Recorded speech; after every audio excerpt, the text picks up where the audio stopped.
Ce sont les 10 ans de l'association Scientipôle, Savoir et Société, dite S-Cube. 10 ans, c'est peut-être un petit détail pour vous, mais pour nous, ça veut dire beaucoup. Parce que nous sommes partis, il y a 10 ans, partis de pas grand-chose, partis de rien, mais avec quelque chose de très fort, le soutien de la communauté d'agglomération.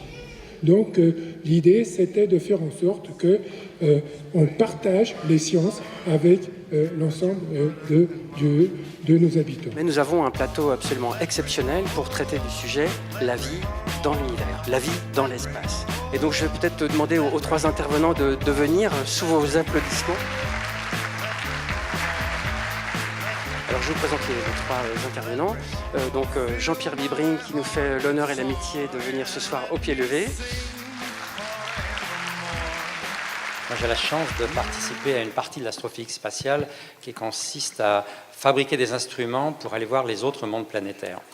Ce qui frappe aujourd'hui, c'est la diversité de tous les chemins d'évolution qui ont conduit à ce que la Terre est la Terre, qu'on est là aujourd'hui pour en parler, alors que Mars est différent, que Vénus est différent, etc., alors qu'on part d'un même point en principe. Ensuite, nous avons Jean-François Clairvoy, astronaute. Mon rôle ce soir en une dizaine de minutes, c'est de vous présenter rapidement ce qu'est le métier d'astronaute. Quand on regarde la Terre, on ne peut pas s'empêcher de la comparer à notre vaisseau spatial parce qu'on voit qu'elle est finie et on se dit mais c'est un vaisseau spatial et nous sommes tous membres d'équipage, pas passagers qui attendent qu'on s'occupe de lui, mais membres d'équipage avec une responsabilité dans la conduite de ce vaisseau. Et puis nous avons Émile Bolmont qui est